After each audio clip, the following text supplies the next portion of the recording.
अस्सलाम वालेकुम नाज़रीन, प्रोग्राम जुर्म में नकाब के साथ मैं हूं कैसर खान। नाज़रीन, किसी भी रिश्ते में अगर शक जगह बना ले तो उस रिश्ते की बर्बादी यकीनी हो जाती है। एक ऐसा ही वाकया पेश आया जेहलम के इलाका में, जहां पर एक शक्की शोहर ने अपनी बीवी पर इल्जाम लगाकर उसको बड़ी बेरहमी से कत्ल करके डकैती का ड्रामा रचाया। आज के प्रोग्राम जुर्म में नकाब में हम इसी जालिम और शक्की शोहर का जुल्म और जुर्म बेनकाब करें। शोहर ने अपनी बीवी को बड़ी बेरहमी से कत्ल करके डकैती का ड्रामा रचाया, लेकिन जेहलम पुलिस ने डीपीओ जेहलम नासिर बाजवा साहब के अहकामात पर बर वक्त कार्रवाई की और असल कातिल जो कि शोहर था उसको पकड़ लिया। बात करते हैं इस वक्त उस मजलूम और मासूम लड़की की वालदा से, जिसको उसके शोहर ने ही बड़ी बेरहमी से मार डाला। सब तो पहला माँ जी सानू बड़ा अफसोस है, तुहाडी बेटी ते एडा जुल्म होया वे। ये दसो कि कितना अर्सा हो गया सी शादी नू? 9 साल। 9 साल हो गए सर जी 9 साल हो गए। ते एक अपने रिश्तेदार शादी हुई सी बच्चों दी या है तो पुत्र रिश्तेदार ही, पर हूँ तक ना रहे, हूँ तक ना रिश्तेदार ही है, रिश्तेदार ही करके दिते, एतबार करके दिता है। की लगदा है तुहाडा मुंडा वाला? मुड़ा मेरी माँ दे नानका घर है। नानके घर दा उथों रिश्ता आया, तुहाडी बेटी नाल ब्याह हो गया ते 9 साल शादी रही है? 9 साल पुत्रा। ठीक है जा ते कदों फिर मसला कित्थे खराब होया, झगड़े क्यों शुरू होए? साल डेढ़ बस शक करता सी कोठे ते चढ़िया तक से कोठे तक बारू तकदी है, जे मोटरसाइकिल ते बवे तादे पे तकदी है, बस ए शक। रोज़ फिर मारदा कुटदा आया, फिर जेड़ा भंडियां रोले पे ने, फिर उन्हें इत्थे रही है कुछ साल 6 महीने रही है, फिर इत्थे रही है, फिर परियों शरियों आमदी रही, मुड़दी रही, नहीं टोरी। मैं आखिया ना टोरदी, मुड़ा आवे सोदिया टुट गए, मुड़का वो मुड़े नूं लै वो तो आके अपने बच्चों नाल राजीनामा करे तो भाई मैं भेज छोड़नी है, तो जे वो राजीनामा नहीं करना चाहता तो मैं ना भेजदी कुड़ी। मैं परियों आमदी रही है, मैं नहीं भेजी। फिर बंदे ग्रां दे कोई पे उन्हें आखे भाई चलो भेजो, वो सोनू मुड़ा वे जेड़े उहदी हुण जमानत हो गई है, वो खड़दा भी गया, लैके भी जांदा आ ते छोड़ के भी जांदा रहे। फिर वो पुत्रा भाई ये भंडियां रोले पे, मैं फिर आख्या नहीं जाना। फिर उन्हें आख्या जी एदा उन्हें मुड़े ने आख्या सी भाई इनू फर्क करो, मेरे तरफों फर्क है। फिर मैं आख्या भाई जे लफज तो इतलाक च आ जाते ना इसका, फिर मैं आख्या जे मुड़ा आवे आमो सामने गल करे तो मैं भेज छोड़नी है। मैं पुत्र गल होवे जी सीधी करसा। मुड़ के उन्हें फोन किया, उन्हें फोन तर रबता किया, ये मुड़े जाते रहे बंदे परियों के ग्रां दे कोई पे। मैं परियों जेड़ा बिच आख्या फिर वजू निकाह करन तो दोबारा मैं भेजनी, मैं मुसलमान हाँ, मैं वजू निकाह पढ़ाया ने, फिर लैके गए। मैं रब जानदा भाई वो मुड़ा है या कोई होर आ। इन्हें आख्या जी वो राजीनामा वो मुड़ा वो है वे, वो ही है सोदिया का नंबर है। मैं आख्या भाई तुसी इनू भाई टेलीफोन ते दोबारा निकाह होया? जा टेलीफोन ते दोबारा। अच्छा ठीक है। फिर बंदे शंदे आए पे किसी दी पुत्र मननी पै दे। कितना अरसा 9 साल ब्याह रहा है? 9 साल शादी तो बाद कितना अरसा अपने ससुराल रही तुहाडी बेटी? अपने सोहरे कितने साल रही है थे? वो पुत्रा उन्हें तो फिर इतने 6 महीने रुस्क आई रही है ना। अच्छा। फिर भेज दी है मैं।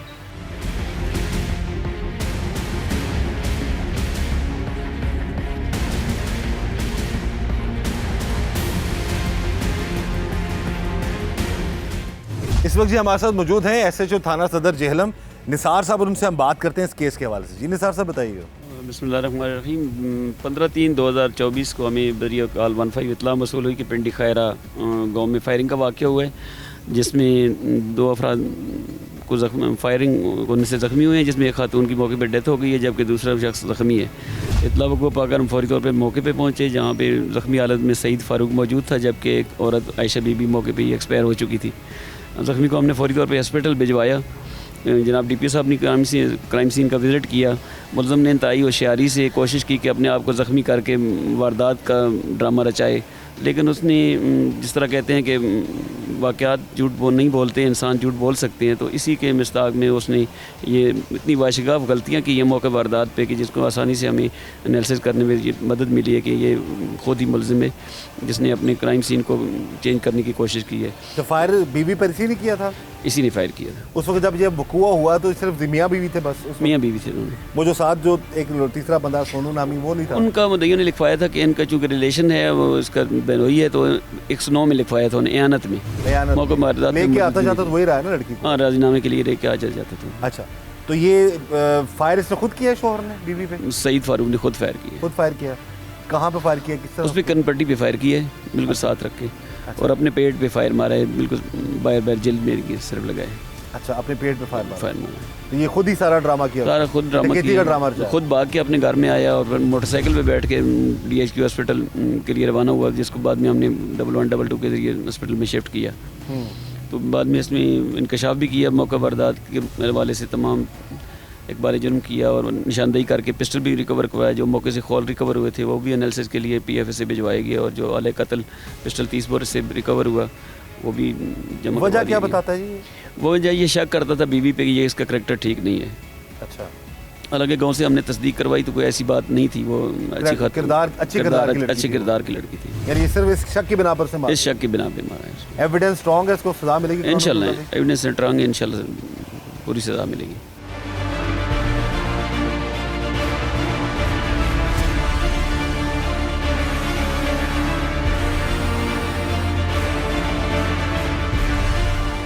शोहर के हाथों जी बीवी का बेईमाना कत्ल, और शोहर ने तो डकैती का ड्रामा रचा दिया था, अपनी बीवी को कत्ल करके अपने आप को गोली मारकर ये बहाना किया जी कि डकैती हुई है। लेकिन पुलिस ने तफ्तीश की, जहलम पुलिस ने, और DPO जहलम नासिर बाजवा साहब के अहकामात पर तमाम मेरिट पर तफ्तीश हुई, पता चला जी असल कातिल ही शोहर था। इस केस के जो मुद्दई उनसे हम बात करते हैं सारे मामले के हवाले से। सब तो पहला सर जी बड़ा अफसोस है सानू, तुहाडी भैन ते इन्ना जुल्म होया है। ਇਹ ਦੱਸੋ कि कितना अरसा हो गया ਤੁਹਾਡੀ ਭੈਣ ਦੀ ਸ਼ਾਦੀ ਨੂੰ? तकरीबन 9 साल हो गए सर। 9 साल हो गए जी। ਤੇ ਲੜਾਈ ਝਗੜੇ ਕਦੋਂ ਸ਼ੁਰੂ ਹੋਏ, ਕੀ ਮਾਮਲਾ, ਕਿੱਥੇ ਖਰਾਬੀ ਸ਼ੁਰੂ ਹੋਈ? ये लड़ाई झगड़े तकरीबन 1.5 साल शुरू होए ने, पहला को नहीं सन। यानी 9 साल ठीक रहा, 8 7 साल 7 साल ठीक रहा मामला? जी हाँ, ठीक रहे। 1.5 साल तो मामला खराब होया? 1.5 साल तो मामला खराब होया। अच्छा, की वजह से? शक करदा सी, कदे कोई तो मतलब देनी मोटरसाइकिल के पीछे बैठी तकदी है, कदे छत ते चढ़दी है भी इधर उधर देखदी है, ਤੇ ਇਹ ਵਜ੍ਹਾ ਸੀ। ਇਹ ਵਜ੍ਹਾ ਸੀ ਜੀ। ਤੇ ਤੁਹਾਡੀ ਭੈਣ ਨੇ ਜਾਂ ਘਰ ਆ ਕੇ ਆਪਣੇ ਵਾਲਦੈਨ ਨੂੰ ਦੱਸਿਆ ਕਿ ਮੇਰਾ ਸ਼ੋਹਰ ਸ਼ੱਕ ਕਰਦਾ ਹੈ, ਮੇਰੇ ਤੇ ਜ਼ੁਲਮ ਕਰਦਾ ਹੈ, ਮਾਰਦਾ? ਦੱਸਿਆ ਸੀ ਤੁਸੀਂ ਪਹਿਲਾਂ? ਜੀ ਦੱਸਿਆ ਸੀ, ਤੇ ਪਰਿਓਂ ਪਈ ਸੀ, ਸਾਰਾ ਕੁਝ ਹੋਇਆ ਸੀ, ਬੰਦੇ ਸ਼ੰਦੇ ਪਾਏ ਸਨ ਨੇ, ਤੇ ਫਿਰ ਉਹ ਬੰਦੇ ਰੱਖਣੇ ਪੈਂਦੇ ਨੇ, ਤੇ ਇਸ ਵਜ੍ਹਾ ਤੋਂ ਫਿਰ ਫੋਨ ਤੇ ਰਾਬਤਾ ਹੋਇਆ ਸੀ, ਸੋਧੀਆ ਸੀ, ਤੇ ਜਿਹੜਾ ਰੁਸ ਕੇ ਆਈ ਸੀ, ਤਕਰੀਬਨ 6 ਮਹੀਨੇ ਹੋ ਗਏ ਸਨ ਰੁਸ ਕੇ ਆਈ ਸੀ, ਤੇ ਫਿਰ ਇਹਨਾਂ ਬੰਦੇ ਪਾਏ, ਬੰਦੇ ਪਾ ਕੇ ਫਿਰ ਇਹਦੇ ਨਾਲ ਗੱਲ ਕਰਾਈ ਨੇ। ਸਾਨੂੰ ਨਹੀਂ ਸੀ ਪਤਾ ਵੀ ਇਹਦੀ ਆਵਾਜ਼ ਹੈ ਜਾਂ ਕੌਣ ਹੈ, ਇੰਨਾ ਹੈ ਜੀ ਉਹਦੀ ਆਵਾਜ਼ ਹੈ, ਠੀਕ ਹੈ। ਅਸੀਂ ਫਿਰ ਜਿਹੜਾ ਪਰਿਓਂ ਪਈ ਸੀ ਸਾਰਿਆਂ ਬੰਦਿਆਂ ਤੇ ਅਸੀਂ ਯਕੀਨ ਕਰ ਲਿਆ, ਠੀਕ ਹੈ, ਤੇ ਅਸੀਂ ਇਸ ਵਜ੍ਹਾ ਤੋਂ ਫਿਰ ਭੇਜ ਛੋੜੀਏ, ਨਾਲੇ ਛੋਟੇ ਛੋਟੇ ਬੱਚੇ ਸਨ।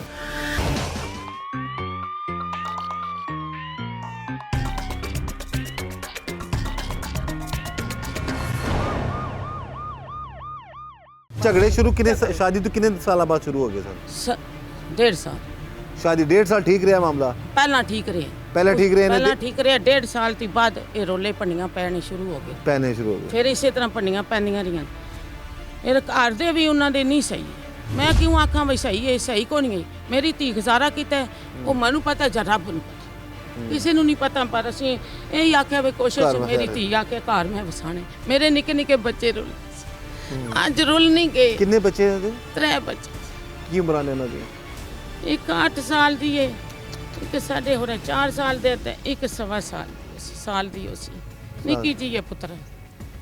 ਤਾਂ ਮੇਰੇ ਨਾਲ ਇਤਨਾ ਜ਼ੁਲਮ, ਮੈਂ ਸ਼ਰੀਫ ਬੰਦਾ ਹਾਂ, ਮੈਂ ਇਸ ਤਰ੍ਹਾਂ ਅੱਲਾ ਵਾਸਤਾ ਉਹਨਾਂ ਨੂੰ ਖੈਰ ਰਿਸ਼ਤਾ ਲੈਣੇ ਵਾਸਤੇ ਮਿੰਨਤਾਂ ਕਰਦੇ, ਤਾਂ ਅੱਜ ਮੈਨੂੰ ਡੋਬ ਛੋੜਿਆ, ਮਾਰ ਛੋੜਿਆ ਨੇ। ਮੈਂ ਜਿਵੇਂ ਦੀ ਜਗਦੀ ਅੱਗੀ ਮੋਈ ਗਈ ਆ ਪੁੱਤਰ, ਤੇ ਮੈਨੂੰ ਹੋਰ ਮਾਰ ਛੋੜਿਆ। ये जी इस माँ की आंसू का कौन हिसाब देगा जी? वो कह रही हैं कि अपने छोटे छोटे बच्चों की खातिर कोशिशें करती रही हैं, और बेटी भी इनकी करती रही है कि उसका घर बसा रहे। वो कह रही हैं जी कि शादी के 1.5 साल बाद झगड़े शुरू हो गए, शक करता था वो शख्स। अल्लाह ताला जी ऐसे शकी मिजाज लोगों से सबको बचाए। और अगर शक करता था ये मामलात थे तो उसको जान से ना मारता, उसको अपनी माँ के हवाले कर देता, वो अपने बच्चों की परवरिश कर लेती। उसको इतने ड्रामाई अंदाज में उसको मारा है जिसकी मिसाल नहीं मिलती है।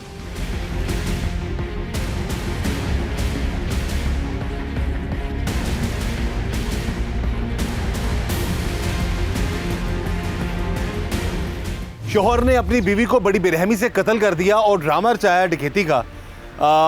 लेकिन पुलिस ने बरवक्त कार्रवाई की। जेहलम पुलिस ने डीपीओ जेहलम नासिर बाजवा साहब के कहने पर, उनके अहकामात पर और असल कातिल तक पहुंची है और कातिल जो है वो शोहर ही निकला। बताइएगा जी मामला था क्या? इस केस के इन्वेस्टिगेशन ऑफिसर उस्मान साहब, उनसे बात करते हैं। जी उस्मान साहब बताइएगा। बिस्मिल्लाहिर्रहमानिर्रहीम। ये 15/3/24 को हमें 15 के थ्रू एक कॉल रिसीव हुई कि मियाँ बीवियाँ दो और बीवी जो है वो काफ़ी क्रिटिकल कंडीशन में है, कोई बंदा आया उनको फाइल मार के चला गया और जो शोहर है वो ज़ख्मी हालत में मौके पे मौजूद है। शोहर भी ज़ख्मी है? शोहर भी ज़ख्मी है। अच्छा। जब हम वहाँ पे गए हमने मौका पे देखा तो जो बीवी थी वो वहाँ पे मुर्दा हालत में पाई गई, जिसको हमने एम्बुलेंस के ज़रिए DHQ मुंतकिल किया। फिर हम वहाँ से DHQ जब गए हैं तो वहाँ पे जो शोहर था सईद फ़ारूक, वो ज़ख्मी हालत में मौजूद था। इनिशियल स्टेटमेंट उसने दी कि एक बंदा आया है, हम अपने दोस्त के घर गया हुआ था मैं अपनी बीवी के साथ, तो वापसी पे एक बंदा आया, उसने हमारे रास्ता रोका है, उसने जो है ना वो एक डकैती का बेसिकली एक ड्रामा रचाया कि उसने हमारे साथ डकैती करने की कोशिश की है, मैंने मुज़ामत की है, तो उसने मुझे भी फायर मारा और मेरी बीवी को भी।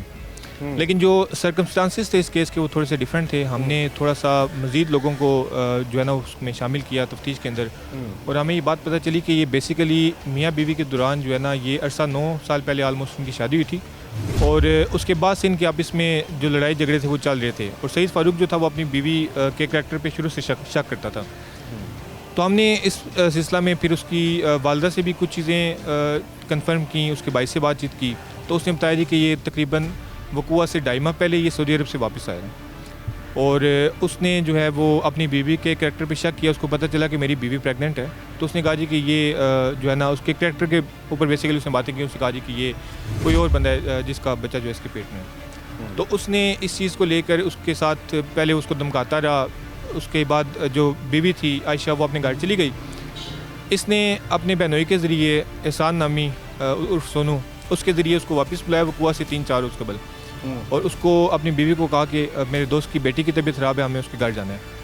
आयशा उसके साथ चली गई। जब वापस ये लोग आ रहे थे तो उसने आयशा को बिठाया, उससे बातचीत की कि ये क्या मामला है। तो आयशा ने कहा कि ये तुम 2.5 माह पहले आए थे और उसके बाद मैं प्रेग्नेंट हुई हूँ। इसने कहा कि नहीं मुझे तुम्हारे किरदार के ऊपर शक है।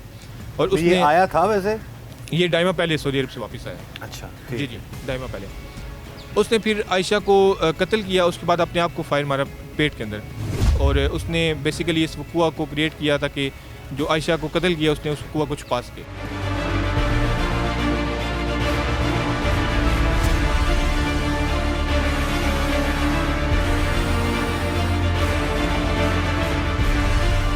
इस वक्त ये हमारे साथ मौजूद हैं मकतूला के मामू, उनसे हम बात करते हैं सारे वाक़े के हवाले से, क्योंकि जो कातिल शोहर है वो भी रिश्तेदार था, अपनों के घर ही शादी हुई थी, लेकिन उस लड़की पर जो जुल्म किए गए उसकी कोई मिसाल नहीं मिलती। सर जी सब तो पहला बड़ा अफसोस है तुहाड़ी भांजे नाल जेहड़ा जुल्म है, एक ही मामला किसी मसले मसाइल कदों तो चल रहे सन? मसला जी को थोड़ी देर ही हुई है चलदियां। पहला भंडी पा के निकी आई रही है साढ़े को। अच्छा। दोबारा परूं पई है तो दोबारा फिर निकाह करके तो लैग गए। अच्छा। वो टोरी है बच्चे निके निके चलो रुल जा सन। ये जड़ा बंदा है ये शोर जड़ा है ये आमदा ही नहीं, ना बच्ची ने लैके जाता है और ना छोड़ के जाता है। वो सोनू है और सैन ना है उसका। अच्छा। है चकवाल का पिछू। ठीक है। वो सारा कारोबार उसका है। ये जड़ा बच्चे का मामू है ना उस मेरे नाल गल की है भाई मैं न्याय देना, भाई मेरे भने ने मारी हुई तो मैं तुहाडा साथ देंगा। मेरे नाल उसने गल की है पहले दिहाड़े हस्पताल विच, ते मैं उन्होंने यही गल आखी है। मैं आख्या भाई न्याय देना बड़ा औखा है, तो मैं दर्द नहीं आखना वा उस बच्चे मारी वो तो शोर ने मारी गया। मैं आख्या मैं दर्द नहीं आखना, तू आखने ना मैं न्याय देना, तो मैं तेन पे आखना वा दर्द नहीं उस मारी। और मैं सामने उसने दस दिता भाई उसे मारिए तो हूँ मने।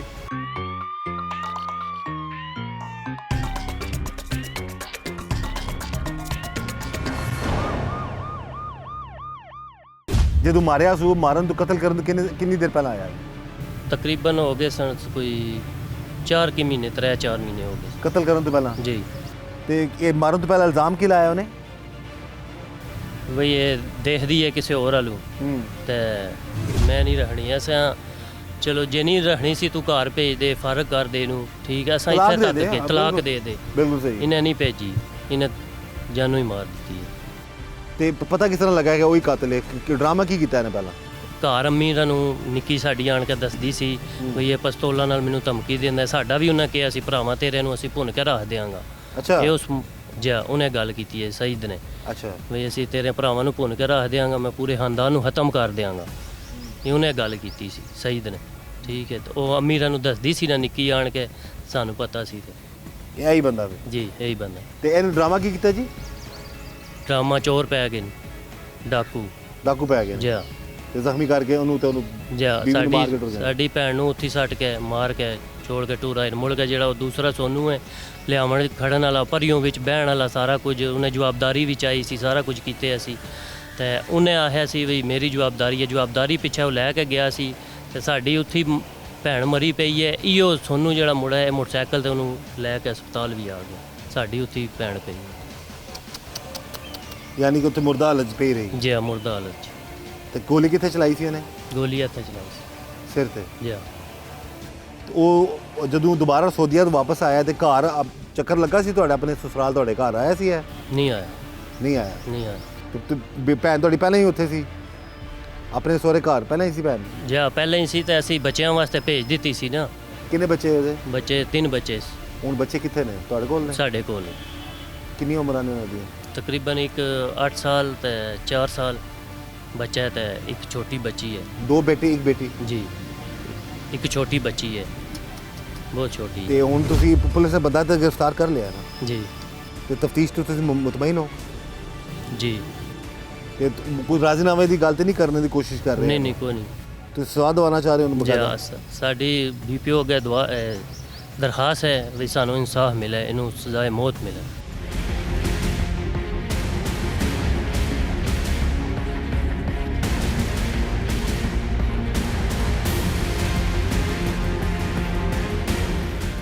शादी करके फिर सऊदीया चला गया सी? आंदा जांदा रहंदा सी? है ਜਾਂ ਆਮਦਾ ਪਹਿਲਾਂ ਠੀਕ ਆਮਦਾ ਰਿਹਾ, ਹੁਣ ਕੋਈ ਨਹੀਂ ਪੁੱਤਰਾ ਸਾਲ ਸਮਾਂ ਹੋ ਗਿਆ। ਹੁਣ ਆਇਆ ਤਾਂ ਗਿਆ ਬਸ। ਤੇ ਇਲਜ਼ਾਮ ਕੀ ਲਾਉਂਦਾ ਸੀ? ਇਲਜ਼ਾਮ ਕੀ ਲਾਇਆ? ਕੀ ਇਲਜ਼ਾਮ ਲਾਇਆ? ਹੁਣ ਬੱਚੀ ਨੂੰ ਇਹ ਕੋਈ 2 ਮਹੀਨੇ ਢਾਈ ਉਸ ਇੰਤਜ਼ਾਮ ਲਾਇਆ ਮੇਰਾ ਬੱਚਾ ਨਹੀਂ। ਹੁਣ ਜਿਹੜੇ ਜੇਲ੍ਹ ਚ ਆ ਰਿਹਾ ਨਾ ਤੇ ਥਾਣੇ ਵਾਲਿਆਂ ਨੂੰ ਇਹ ਗੱਲ ਆਖੀ ਸੀ ਵੀ ਮੇਰਾ ਇਹ ਬੱਚਾ ਨਹੀਂ ਤੁਹਮਤ ਲਾਈ ਸੀ। ਜਿਮਦੀ ਤੇ ਲਾ ਨਾ ਪੁੱਤਰ, ਮੋਈ ਤੇ ਕਿਉਂ ਲਾਣਾ? ਜਿਮਦੀ ਤੇ ਲਾ ਨਾ, ਭੇਜ ਘਰ ਮੇਰੇ। फिर मैं तो आखा ही वाकई भाई मेरी कुड़ी च जे नुकस हो पाए तो मैं आखा ही गोली मार छोड़ो, हूँ ही मार छोड़ो। पर ना मैं आख्या मेरी धी मैं परवरिश की है पुत्र, मैं यतीम आपू बच्चे पाले तो मैं परवरिश की है बच्चों की। मैं आख्या मेरी धी च नुकस हो तो मैं मुजरम। ये परू च भी गल की। उन्हें फिर पिस्तौल अंदर रखी सी, अगे मेरी धी धमकियां दित्तियां, डराया तेरे भरावां नूं मारसा तैनूं मारसा। उन्हें धमकियां दित्तियां। फिर परू पै के गुजारा आख्या चलो धी का घर बस कोई बंदा रखना पै जाए। फिर भेज दी थी मैं, फिर भेजी। फिर उन्हें इतना सारा जुल्म, किसी नहीं आख्या भाई मेरी धी का कोई वारस भी बन जाए। मेरी धी जिमी च मार के सर चुड़ी नहीं, अपने मोए नूं चाह के लै आओ तो वारस नहीं बनया। फिर कह दे मेरे रिश्तेदार, कोई रिश्तेदार नहीं मेरे ते जिन्ना मेरी धी को के सर चुड़ी है, वो तो वारस भी नहीं बने। असी तो उधर पहुंचे भी ना पुत्रा।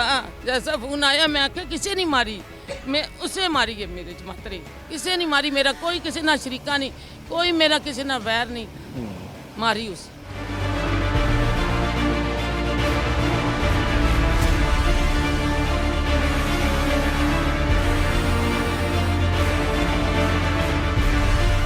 तो बहनोई जो है उस शख्स का एहसान सोनू जी। अच्छा वो भी शामिल थे सारे मामले? जी वो मुशावरत में शामिल था, उसके नोटिस में थी ये सारी बात, और वो इस सारी मुशावरत में शामिल था। उसकी मुशावरत से ये सारी जो है ना वो ये सारा हुआ जो है वो क्रिएट किया गया। उसके बाद हमने इसको इनिशियल तौर पर हमने इसका ट्रीटमेंट सईद का करवाया और इसको रावलपिंडी रेफ़र कर दिया गया था। फिर जब हमें चीज़ें कंफर्म हुई हैं तो हमने फिर इसको रावलपिंडी से ही हम इसको डिस्चार्ज करवा के तो वापस लेके आए हैं DSQ में। फिर ये ज़ेर अस्पताल रहा है, ज़ेर इलाज रहा है DSQ में, और उसके बाद हमने फिर इसको हस्ब ज़ाब्ता गिरफ़्तार किया है। और जो इसमें एक सुनो का मुलजिम था, इसका सईद फारूक का बहनोई था सोनू, वो काफ़ी शातिर दिमाग आदमी है, वो भाग गया था। उसको जब पता चला जी कि जो मुद्दई हैं वो उन्होंने मुझे भी नामजद करवाया तो वो भाग गया था। फिर हमने मॉडर्न साइंटिफिक मेथड से हमने उसको भी गिरफ़्तार किया है। और अभी उनका करंट स्टेटस यह है कि सईद फारूक से जो आला कत्ल था वो भी बरामद हो चुका है। इसने कत्ल करने के बाद इनके घर के साथ मुल्का एक मस्जिद है, उसके बाहर गटर में इसने पिस्टल फेंक दी थी, वो भी हमने अल्लाह का शुक्र रिकवर कर लिया। और एविडेंसेस कंप्लीट हैं, सईद भी और उसका बहनोई जो एहसान और सोनू है वो दोनों भी जुडिशल हैं। और इनको हम इंशाल्लाह एविडेंसेस हमारे पास कंप्लीट है, इनको हम चलान करेंगे और इंशाल्लाह करार वाकई सज़ा जो इनकी बनती है वो दिलवाई जाएगी।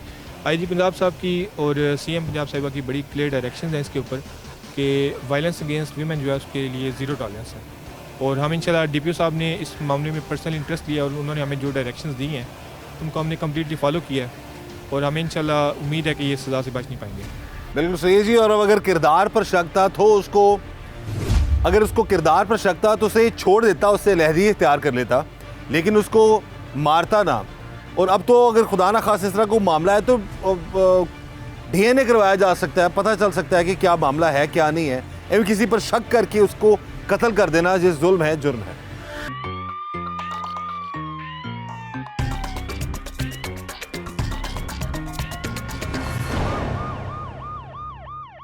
शक पै गया ਉਹਦੇ जी मैंने फौरन शक ਉਹਨਾਂ ਡਰਾਮਾ ਕੀਤਾ ਸੀ ਕਿ ਕਿਹਨੇ ਕੌਣ ਮਾਰ ਗਿਆ चोर मार गए। डाकू मार गया। हाँ डाकू मार के मैं आख्या डाकू मार के तनु मारने ना मेरी बच्ची को जेवर चौका पाए हैं तो उन्होंने छोड़ दिता, नहीं तो मेरी बच्ची ने मार छोड़िया ने जी। उन्हें रोला पाया, उसे रोला पाया, मैं कहा रोला पाया पहला मारते ही चोर मर्द नू, औरत नू नहीं मारती। ਤੇ ਇਹ ਕੌਣ ਸੀ ਉਸ ਟਾਈਮ ਤੁਹਾਡੀ ਬੇਟੀ ਦਾ ਖਾਮਨ ਸੀ, ਸ਼ੋਰ ਸੀ ਉਹਦਾ ਜੀ ਬੇਟੀ ਸੀ ਤੇ ਤੇ ਉਹ ਜਿਹੜਾ ਮੁੰਡਾ ਨਾਲ ਸੀ ਸੋਨੂ। ਸੋਨੂ ਜਿਹਦੀ ਜ਼ਮਾਨਤ ਹੋਈ ਉਹ ਨਾਲ ਹੀ ਖੜੀ ਜੀ ਉਸੇ ਹੈ ਖੜੀ ਹੈ। ਉਸ 8ਵੇਂ ਦਿਹਾੜਾ ਮੇਰੀ ਧੀ ਮਾਰ ਛੋੜੀ ਨੇ, ਸ਼ਬਰਾਤ ਦੀ 8ਵੇਂ ਦਿਹਾੜਾ ਮਾਰੀ ਨੇ, ਚੌਥੇ ਰੋਜ਼ਾ ਮਾਰ ਛੋੜੀ ਨੇ। 8 ਦਿਨ ਹੋ ਗਏ ਮੇਰੀ ਧੀ ਨੂੰ ਇੱਥੋਂ ਗਿਆ। ਇਤਨਾ ਜ਼ੁਲਮ ਮਾਰ ਗਏ ਹੋ ਤੁਸੀਂ, ਭੇਜ ਛੋੜੋ, ਕੱਢ ਛੋੜੋ, ਨਾ ਰੱਖੋ, ਧੀ ਦੇ ਮੈਨੂੰ ਸਲਾਮਤ ਦਿਓ ਨਾ। ਤੁਸੀਂ ਆਡੀਆਂ ਵੱਲ ਆਇਆ ਜ਼ਬਾਨ ਕਹਿ ਦਈਏ, ਤੁਸੀਂ ਕਹਿ ਦੀਆਂ ਸੋਵਾਂ ਚੁੱਕੀਆਂ ਨੇ, ਕਹਿ ਦੀਆਂ ਤੁਸੀਂ ਕੁਰਾਨ ਚੁੱਕੇ ਨੇ, ਕਹਿ ਦੇ ਤੁਸੀਂ ਆ ਮਨੂ ਤਾਂ ਜਿਮ ਦੀ ਜਗਦੀ ਨੂੰ ਮਾਰ ਛੋੜਿਆ। ਪੁਲਿਸ ਨੇ ਬਰ ਵਕਤ ਕਾਰਵਾਈ ਕੀਤੀ, ਪੁਲਿਸ ਨੇ ਤਾਮਦ ਕੀਤਾ ਸਹੀ ਜੀ। तो ਤੁਸੀਂ ਕੀ ਚਾਹੁੰਦੇ ਹੋ? ਮਾਫੀਆ ਵਾਲਾ ਸੀਨ ਤੇ ਨਹੀਂ, ਮਾਫੀਆ ਤੇ ਨਹੀਂ ਮੰਗ ਰਹੇ ਨਹੀਂ ਦੇਣੀ, ਹਨ, ਮੰਗਦੇ ਹਨ ਮੰਗਦੇ ਪਏ ਨੇ ਉਹ ਆਏ ਨਹੀਂ ਪੁੱਤਰ, ਬੱਚੇ ਛੋੜ ਗਏ ਨੂੰ ਸੇ ਧੜੇ, ਬੱਚੇ ਤੁਹਾਡੇ ਵਾਲੇ ਕਰ ਗਏ ਨੇ? ਬੱਚੇ ਸਾਡੇ ਕੋਲ। ਅੱਛਾ ਆਪ ਦੇ ਜੇ ਗਏ ਉਹਨਾਂ ਨੇ? ਕੋਈ ਬੰਦਾ ਉਹਨਾਂ ਦਾ ਮੁੜ ਕੇ ਫੇਰਾ ਨਹੀਂ ਲਾਇਆ ਬਈ ਚਲੋ ਮਜ਼ਤ ਵਾਤੀ ਆਮਦਾ ਨਾ ਬੰਦਾ ਬਈ ਮਜ਼ਤ ਦਿਓ ਸਾਨੂੰ। ਮੈਂ ਉੱਥੇ ਪੁਲਿਸ ਵਾਲਿਆਂ ਨੂੰ ਇਹੀ ਗੱਲ ਆਖੀ ਹੈ, ਮੈਂ ਕਿਹਾ ਮਜ਼ਤ ਨਹੀਂ ਮੈਂ ਦੇਣੀ, ਮੈਂ ਖੂਨ ਨਹੀਂ ਮਾਫ ਕਰਨਾ, ਮੈਂ खून नहीं माफ़ करना। क्यों मेरी धी ना बेगना या तो बेकसूर मारी, क्यों मारी ने वापस चाह दे मड़े ना। गलती यही हो गई असी कि असी ना कराएं गोली रख के उन्होंने दी भैन भी असी मर आए ना, फिर सानू पता लगा है वाकई मेरे अंदर भी ठंड पै जाए। नहीं अल्लाह ताला खैर करे, इंसाफ तो मिलेगा, इंसाफ लभे मैं बस और कुछ नहीं लभना। कानून हाथ च नहीं लेना। ਅਸੀਂ यही कहांगे कि जिदा जिन्हें जुल्म किया ਉਹਨੂੰ ਉਹਦਾ ਜਿਹੜਾ ਨਾ ਉਹਦੀ सजा लभे, बिल्कुल लभे। ਜਿਹੜੇ ਵੀ ਮੈਂ ਤਾਂ ਇਹ ਤਬਾਹ ਕਰਨੀ ਹੈ ਯਾ ਅੱਲਾ, ਮੇਰੇ ਧੀ ਉਹਦੇ ਜਿਹੜੇ ਕੋਈ ਦੁਸ਼ਮਣ ਉੱਠਿਆ ਨਾ ਉਹ ਗਰਕ ਹੀ ਹੋ ਜਾਵੇ बस। मैं जी एक तो माँ बड़ा के इस माँ के बेचारी के इनके जज्बात हैं जी, कोई मेरी एक माँ की तड़प है। अल्लाह ताला ऐसा दिन किसी माँ को ना दिखाए। अल्लाह ताला सबकी बेटियाँ बेटे महफूज रहें हर तरह और हर किसी के शर से और हर तरह हर किसी के जालिम, हर तरह हर किस्म के जालिमों से। अब इस माँ की एक ही दुआई है कि अगर इतनी बुरी थी तो मुझे दे देते बेटी मेरी। वो अपने मासूम 3 बच्चों को तो पाली थी, छोटी छोटी उम्रें हैं, तो बच्ची जड़ी जिस टाइम कत्ल हुई थी आमला सी ना बेचारी, जी हमला सी। 2 महीने थी जी 2 महीने, यानी कि एक नहीं 2 खून किए हैं उस साल में।